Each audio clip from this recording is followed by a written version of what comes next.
عن عبد الله بن بسر أن أعرابيا قال يا رسول الله من خير الناس؟ قال من طال عمره وحسن عمله. رواہ الترمذی کتاب الزہد۔ سیدنا عبداللہ ابن بسر رضی اللہ عنہ سے روایت ہے کہ ایک اعرابی نے عرض کیا، اے اللہ کے رسول صلی اللہ علیہ وسلم، لوگوں میں کون سب سے بہتر ہے؟ آپ نے فرمایا، جس کی عمر زیادہ ہو اور عمل نیک ہو۔ مسدد حدثنا یحیی بن سعید عن شعبۃ عن ابی التیاح عن انس بن مالک رضی اللہ عنہ قال، انس بن مالک رضی اللہ عنہ کہتے ہیں، قال رسول اللہ صلی اللہ علیہ وسلم، کہ رسول اللہ صلی اللہ علیہ وسلم نے فرمایا، اسمعوا واطیعوا وان استعمل علیکم عبد حبشی کأن رأسہ زبیبۃ۔ رسول اللہ صلی اللہ علیہ وسلم نے فرمایا، تم بات سنو اور اطاعت کرو۔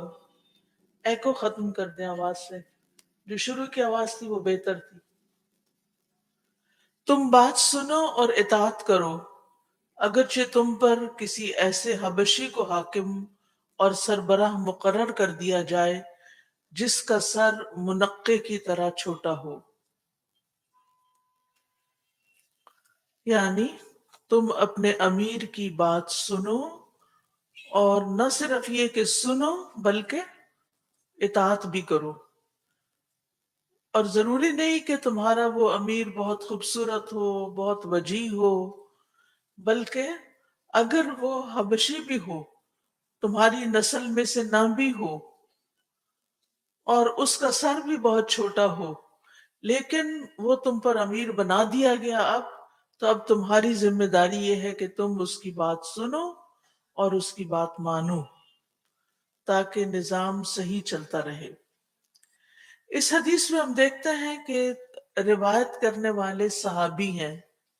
کیا نام ہے ان کا؟ انس بن مالک۔ کیونکہ کیسے پہچان ہے؟ کیونکہ ان کے نام کے ساتھ آگے کیا آ رہا ہے؟ رضی اللہ عنہ۔ اور پھر وہ کہتے ہیں کہ قال رسول اللہ صلی اللہ علیہ وسلم، کیونکہ انس بن مالک نے نبی صلی اللہ علیہ وسلم سے یہ حدیث سنی ہے۔ انس بن مالک، ان کے والد کا نام مالک تھا، دادا کا نام نضر، نون ضاد را۔ یہ قبیلہ نجار سے ہیں، جو انصار مدینہ کا معزز ترین خاندان تھا، قبیلہ بنو نجار۔ وہ بنو نجار کی لڑکیاں تھیں نا، جنہوں نے نبی صلی اللہ علیہ وسلم کی آمد پر وہ شعر پڑھے تھے۔ آپ کی کنیت ابو حمزہ تھی، حضرت انس کی کنیت ابو حمزہ تھی، لقب خادم رسول صلی اللہ علیہ وسلم۔ آپ کی پیدائش ہجرت نبوی سے 10 سال قبل مدینہ میں ہوئی۔ کب پیدا ہوئے؟ ہجرت سے 10 سال پہلے۔ اس کا مطلب یہ ہے کہ جب رسول اللہ صلی اللہ علیہ وسلم مدینہ آئے تو ان کی عمر کتنی تھی؟ 10 سال۔ ٹھیک ہے نا؟ یہ 8 یا 9 سال کے تھے جب ان کی والدہ ام سلیم نے اسلام قبول کر لیا تھا، اور یہ نبی صلی اللہ علیہ وسلم کے مدینہ آنے سے پہلے کی بات ہے۔ ان کے والد مالک جو تھے وہ بیوی سے ناراض ہو گئے کہ تم نے اسلام کیوں قبول کیا ہے، اور ناراض ہو کر شام چلے گئے، اور وہیں ان کا انتقال ہو گیا، فوت ہو گئے۔ تو ام سلیم نے دوسرا نکاح ابو طلحہ سے کر لیا، جن کا شمار قبیلہ خزرج کے معزز اشخاص میں سے تھا، اور وہ اپنے ساتھ انس رضی اللہ عنہ کو بھی ابو طلحہ کے گھر لے گئیں۔ ابھی ان کا ایک ہی بیٹا تھا، تو ان کو بھی ساتھ ہی لے گئی۔ انس رضی اللہ عنہ نے انہی کے گھر میں پرورش پائی۔ کن کے گھر میں؟ ابو طلحہ رضی اللہ عنہ کے گھر میں۔ نبی صلی اللہ علیہ وسلم سے ان کی ایک رشتہ داری بھی ہے۔ حضرت انس کی والدہ ام سلیم بنت ملحان یہ انصاریہ ہیں۔ یہ آبائی سلسلے سے سلمہ بن زید کی پوتی تھی۔ کس کی پوتی تھی؟ سلمہ بن زید کی۔ اور سلمہ نبی صلی اللہ علیہ وسلم کے دادا عبد المطلب کی والدہ تھی۔ کون تھی؟ والدہ تھی۔ یعنی جو نبی صلی اللہ علیہ وسلم کی دادی تھی، ان کی وہ سلمہ ام سلیم جو تھی وہ ان کی پوتی تھی۔ یعنی گویا ایک طرح سے آپ کی دادی اور ان کی دادی، آپ کی پردادی آپ کے والد کی دادا کی والدہ تھی نا، تو پردادی ہوئی۔ یعنی نبی صلی اللہ علیہ وسلم کی جو پردادی تھی وہ ام سلیم کی دادی تھی۔ اسی وجہ سے ام سلیم نبی صلی اللہ علیہ وسلم کی خالہ مشہور ہوئی۔ حضرت انس کی ایک خالہ تھی جن کا نام ام حرام ہے، ام حرام بنت ملحان۔ یہ حضرت عبادہ بن سامت کی بیوی تھی۔ اصل میں یہ سارے نام آپ سنتے رہتے ہیں نا حدیثوں میں، جو راوی ہیں ہوتے ہیں یا نبی صلی اللہ علیہ وسلم کے ساتھ جن کا کوئی تعلق ہوتا ہے، تو اس لیے میں یہ رشتے آپس میں بتا رہی ہوں کہ کون کس کا کیا لگتا تھا۔ نبی صلی اللہ علیہ وسلم ام سلیم اور ام حرام کے گھر اکثر آتے تھے۔ انس بن مالک کہتے ہیں نبی صلی اللہ علیہ وسلم ام سلیم سے ملاقات کے لیے جایا کرتے تھے کیونکہ وہ ان کی رشتہ دار تھی۔ اگر کبھی وہاں نماز کا وقت آ جاتا تو آپ ہماری ایک چٹائی پر نماز پڑھا کرتے تھے اور ام سلیم اس پر پانی چھڑک دیتی تھی، یعنی اس کو صاف کر دیتی، فریش کر دیتی تھی۔ حضرت انس کہتے ہیں کہ جب رسول اللہ صلی اللہ علیہ وسلم قباء جاتے، مسجد قباء کا معلوم ہے نا، تو ام حرام کے پاس بھی جاتے، تو یوں محسوس ہوتا ہے کہ جیسے ان کا گھر بھی اسی طرف تھا۔ وہ عبادہ بن سامت، یعنی وہ ام حرام کے پاس بھی جاتے، وہ عبادہ بن سامت کے نکاح میں تھی۔ ایک دن آپ صلی اللہ علیہ وسلم ان کے پاس گئے، ام حرام نے آپ کو کھانا کھلایا اور بیٹھ کر آپ کا سر دیکھنے لگی، یعنی سر میں کوئی جوں وغیرہ تو نہیں، کیونکہ وہ ان کی خالہ لگتی تھی۔ نبی صلی اللہ علیہ وسلم ام سلیم کے گھر یعنی حضرت انس کے گھر قیلولہ بھی کیا کرتے تھے۔ نبی صلی اللہ علیہ وسلم کو بہت پسینہ آتا تھا، تو ام سلیم نے نبی صلی اللہ علیہ وسلم کے لیے چمڑے کا ایک بستر بنوا رکھا تھا۔ ام سلیم جو تھی انہوں نے آپ کے لیے چمڑے کا ایک بستر بنوا کے رکھا ہوا تھا جس پہ نبی صلی اللہ علیہ وسلم قیلولہ کرتے تھے۔ تو ام سلیم ان کے دونوں پاؤں کے درمیان لکیر بنا لیتی، یعنی وہ اس طرح ان کو اکٹھا کر لیتی وہ اس بیڈ کو، اور پسینہ بہ بہ کے تو اس لکیر میں آ جاتا، وہاں سے وہ پسینہ اکٹھا کر لیتی تھی اور بعد میں وہ اس کو جمع کرتی رہتی۔ نبی صلی اللہ علیہ وسلم نے پوچھا ام سلیم یہ کیا کر رہی ہو؟ انہوں نے کہا یا رسول اللہ، آپ کے اس پسینے کو میں اپنی خوشبو میں شامل کروں گی۔ تو نبی صلی اللہ علیہ وسلم نے یہ سن کر ان کو اچھی سی دعا دی۔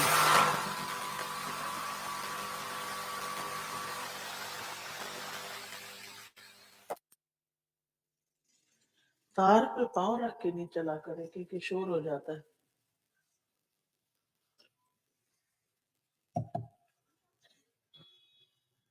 اس سے کیا بات پتہ چلتی ہے کہ نبی صلی اللہ علیہ وسلم نے ان کو دعا دی۔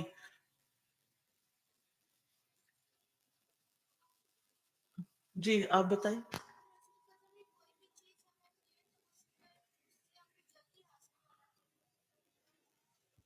ہوں۔ اور اور کوئی بتائے گا؟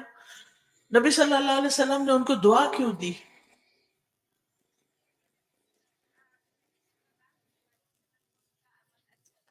شابش، کیونکہ نبی صلی اللہ علیہ وسلم کو ان کا عمل پسند آیا۔ تو اس میں سیکھنے کی ایک بہت اچھی بات ہے کہ جب آپ کسی کو کوئی اچھا کام کرتے دیکھیں تو آپ اس کو شاباش دیں، اس کو دعا دیں، اس کو اپریشیٹ کریں۔ اور اپریشیٹ کرنے کا بہترین طریقہ کیا ہے؟ دعا دینا۔ نبی صلی اللہ علیہ وسلم کی سیرت اگر آپ پڑھیں تو بے پناہ مواقع پر آپ لوگوں کو دعا دیتے ہوئے نظر آتے ہیں، اور ہم سب کو بھی یہ عادت اپنانی چاہیے کہ لوگوں کے احسان کے بدلے میں ان کے لیے دعا کیا کریں۔ نبی صلی اللہ علیہ وسلم نے ان کے لیے، یعنی ان لوگوں کے لیے دنیا اور آخرت کی دعائیں، دنیا اور آخرت کی بھلائی کی دعائیں بھی کی۔ حضرت انس کہتے ہیں کہ نبی صلی اللہ علیہ وسلم ہمارے گھر میں داخل ہوئے جبکہ گھر میں میری والدہ اور میری خالہ ام حرام تھی۔ آپ نے فرمایا کھڑے ہو جاؤ تاکہ میں تمہیں نماز پڑھاؤں، اور وہ کسی وقت کی نماز نہیں تھی، یعنی وہ نماز کا وقت ہی نہیں تھا، تو پھر کیا پڑھایا ہوگا؟ نفل۔ اور نفل نماز پھر کیسے پڑھ سکتے ہیں؟ جماعت سے، ٹھیک ہے؟ کیونکہ بہت سے لوگ اس پہ اعتراض کرتے ہیں کہ نفل نماز جماعت سے نہیں پڑھی جاتی، صرف فرض پڑھے جاتے ہیں۔ تو یہاں اس حدیث سے کیا پتہ چلتا ہے کہ نبی صلی اللہ علیہ وسلم نے نماز کے وقت کے علاوہ نفل نماز بھی جماعت سے پڑھائی۔ فی غیر وقت صلاۃ فصلی بنا۔ پھر آپ صلی اللہ علیہ وسلم نے ہمارے گھر والوں کے لیے ہر طرح کی دنیا اور آخرت کی بھلائی کی دعا کی، ہر طرح کی دنیا اور آخرت کی بھلائی کی دعا کی۔ ام سلیم کی بہن ام حرام کہتی ہیں کہ ایک مرتبہ نبی صلی اللہ علیہ وسلم سوئے اور پھر جاگے، اور اس دوران وہ اپنا سر دھو رہی تھی۔ چھوٹے چھوٹے گھر ہوتے تھے، سامنے ہی کہیں بیٹھ کے دھو رہی ہوتی تھی۔ آج کل بھی آپ نے دیکھا ہوگا کہ سردیوں میں بعض لوگ دھوپ میں بیٹھ کے سر دھوتے ہیں اور پھر اندر جا کے جلدی سے نہا کے باہر نکل آتے ہیں، ہے نا یہ رواج؟ تو وہ اپنا سر دھو رہی تھی، آپ ہنستے ہوئے بیدار ہوئے، آنکھ کھولی تو آپ ہنس رہے تھے۔ انہوں نے پوچھا اے اللہ کے رسول، کیا آپ میرے سر پہ ہنس رہے ہیں؟ فرمایا نہیں، یعنی آپ کو عجیب لگا کہ میں یہاں بیٹھ کے سر دھو رہی ہوں تو اس لیے آپ ہنس رہے ہیں؟ آپ نے فرمایا نہیں۔ اچھا، بعض اوقات ایسا ہوتا ہے کہ ہم کوئی کام کر رہے ہوتے ہیں اور دوسرے کو دیکھ کے وہ ہنس رہا ہوتا ہے، ہم سمجھتے ہیں کہ وہ ہم پہ ہنس رہا ہے، اور پھر ہم اپنا مائنڈ کر لیتے ہیں، پوچھتے بھی نہیں۔ یہاں ام حرام کی آپ حکمت دیکھیے کہ انہوں نے فوراً پوچھ لیا کیا مجھ پہ ہنس رہے ہیں؟ اسی طرح کبھی بھی آپ کو کسی پر شک ہو کہ آپ پہ کوئی ہنس رہا ہے تو اس سے آپ پوچھ لیں کہ آپ مجھ پہ کیوں ہنس رہے ہیں، اور اگر وہ آپ پہ ہنس نہیں رہا تو پھر آپ اپنے دل سے بات نکال دیں، کیونکہ کسی کو بھی اچھا نہیں لگتا کہ کوئی اس پہ ہنسے، اور یہ اچھے اخلاق کی بات بھی نہیں ہے کہ اگر کسی نے کوئی ایسا کام کیا ہے کہ جو آپ کو ذرا فنی لگ رہا ہے تو آپ ہنسنا شروع کر دیں۔ بعض لوگوں کی عادت ہوتی ہے کہ وہ نہ صرف یہ کہ خود ہنستے ہیں، پاس بیٹھے ہوئے بندے کو بھی ساتھ ملا لیتے ہیں، ہنسنا شروع کر دیتے ہیں۔ ہر بات پہ ہنسا نہ کریں، یہ اچھی عادت نہیں، خاص طور پر مردوں کو دیکھ کر کبھی نہ ہنسیں۔ یاد رہے گی میری یہ بات، مردوں کی مجلس میں مرد جہاں بیٹھے ہوں، مرد سے بات کرتے ہوئے کبھی نہ ہنسیں، یہ اچھے اخلاق کی علامت نہیں ہے۔ اس سے کیا ہوتا ہے، مرد کے دل میں غلط فہمی پیدا ہو جاتی ہے کہ اس عورت کو میری پریزنس بڑی اچھی لگ رہی ہے۔ اچھا، بعض مردوں کی بھی بڑی بری عادت ہوتی ہے، وہ عورتوں کو دیکھ کے مذاق شروع کر دیتے ہیں اور ان کو ہنساتے ہیں، خاص طور پر جن عورتوں کو یہ بری عادت ہوتی ہے مردوں کے سامنے ہنسنے کی، پھر وہ ان کے سامنے ایسی باتیں کرتے ہیں کہ جس سے وہ اور ہنسیں. کبھی بھی شٹ اپ کال دیں، کسی مرد کے ہنسانے پہ مت ہنسیں، کیونکہ یہ اس کو غلط رستے کی طرف آنے کی دعوت ہے. چاہے آپ کی نیت نہ بھی ہو، لیکن اس کو غلط فہمی ہو جاتی ہے کہ یہ عورت مجھے پسند کرتی ہے، اس لیے میری باتوں پہ ہنستی ہے. تو ہماری ہنسی مذاق جو ہے وہ مردوں کے لیے نہیں ہے. ہر عورت کے اندر اتنی حیا ہونی چاہیے، اور حیا جو ہے وہ ایمان کا حصہ ہے. اور اگر کوئی بہت ہنسانے والی بات کرے اور آپ کو ہنسی آ بھی رہی ہے، آپ کنٹرول کریں، اور اس کو تو بالکل شو نہ کریں کہ میں ہنس رہی ہوں آپ کی بات پہ. دین جو ہے نا وہ صرف نماز پڑھنے اور قرآن پڑھنے کا نام نہیں ہے. دین اخلاق ہے، رویہ ہے، معاملہ ہے. آپ کس کے ساتھ کیا کر رہے ہیں، کیسے بات کر رہے ہیں، کیوں کر رہے ہیں.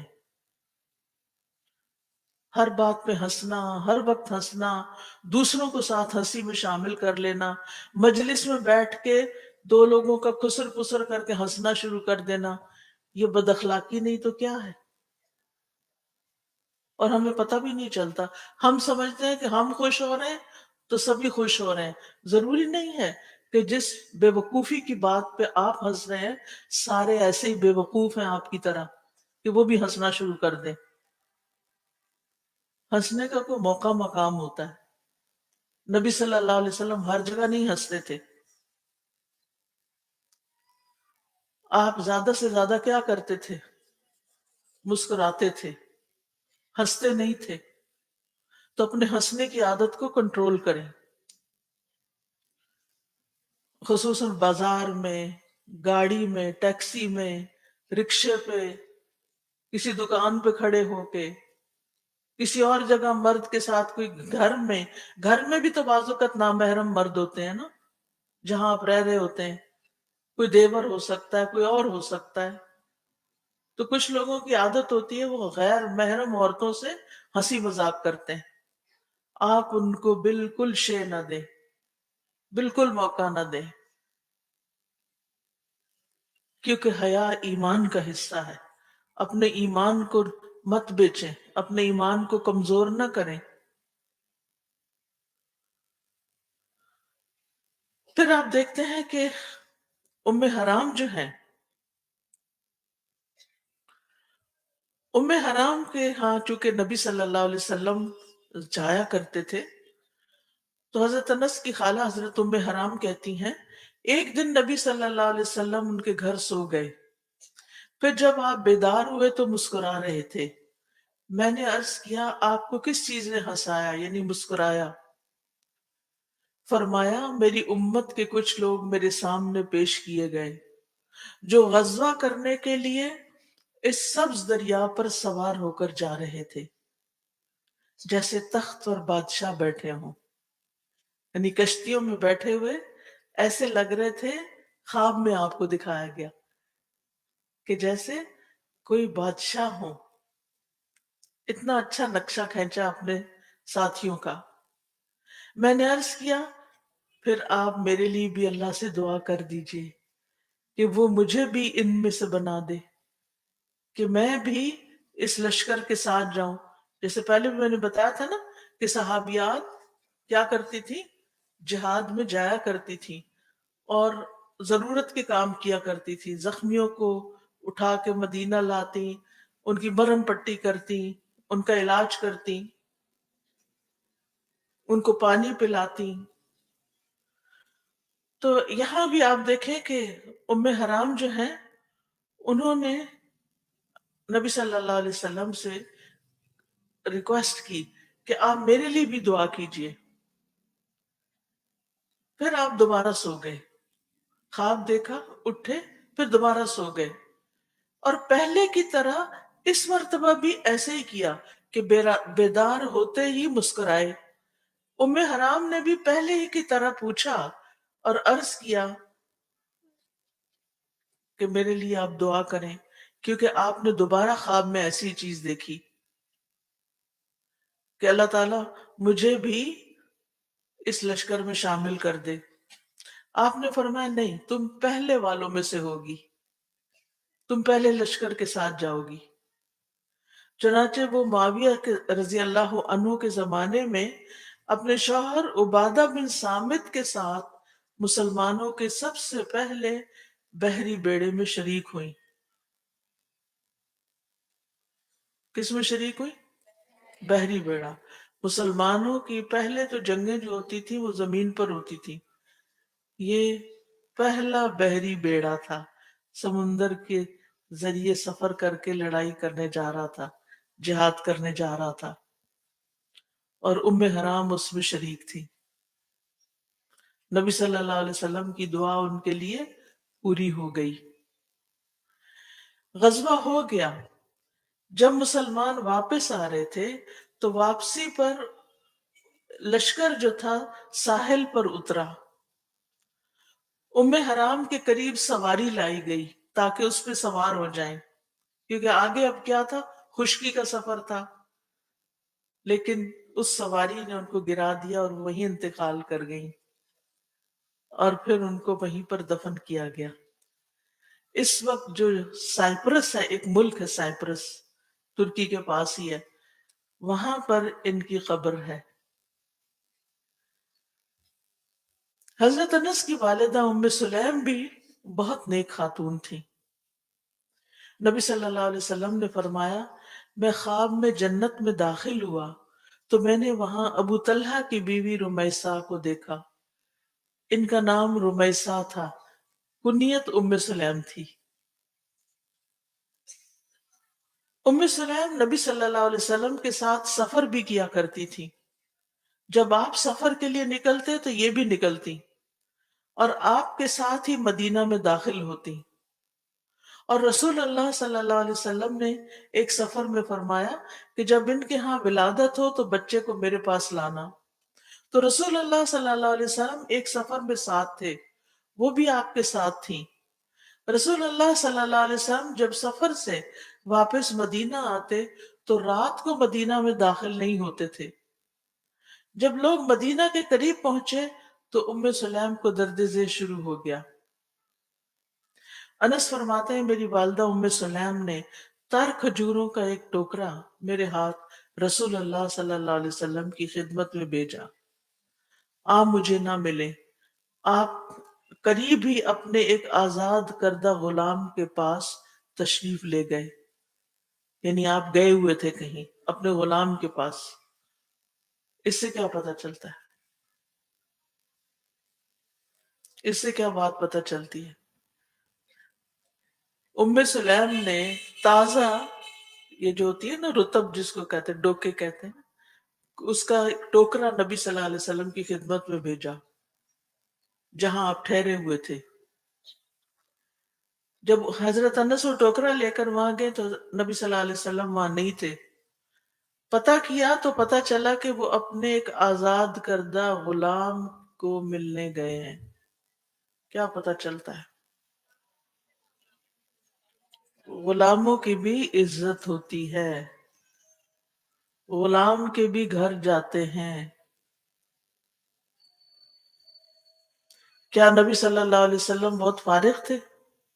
نہیں، لیکن اس وقت ان کو وقت مل گیا تھا، کیونکہ رات کے وقت وہ مدینہ داخل نہیں ہوتے تھے، وہ انہوں نے پڑاؤ کیا ایک جگہ پر، تو وہاں سے پتا چلا کہ وہ گھر قریب ہے، لہٰذا آپ اس کو ملنے چلے گئے۔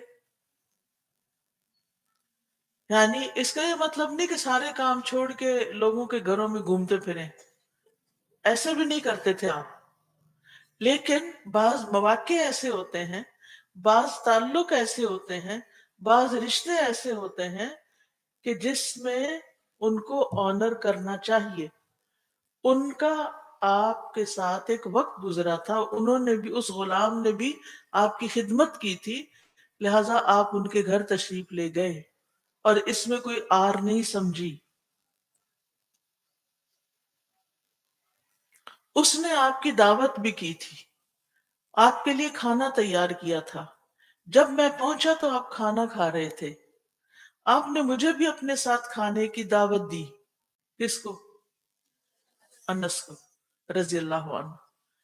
میزبان نے گوشت اور کدو میں سرید تیار کیا ہوا تھا، یعنی کدو اور گوشت کا سالن شوربا، اور اس میں روٹی توڑ کے ڈالی ہوئی تھی۔ مجھے محسوس ہوا کہ آپ کو کدو اچھے لگ رہے ہیں، تو میں کدو جمع کر کر کے آپ کے قریب کرنے لگا۔ حضرت انس کیا کر، وہ اس طرح کی تھالی بڑی ہوگی نا جس میں شوربا، روٹی بوٹی اور کدو سارا کچھ، تو آپ روٹی بوٹی کی بجائے کس چیز کو زیادہ شوق سے کھا رہے تھے؟ کدو کو۔ تو حضرت انس نے دیکھ لیا، بھانپ لیا، سمجھ لیا کہ آپ کو کدو پسند ہے، لہذا وہ چن چن کے آپ کے قریب کرنے لگے۔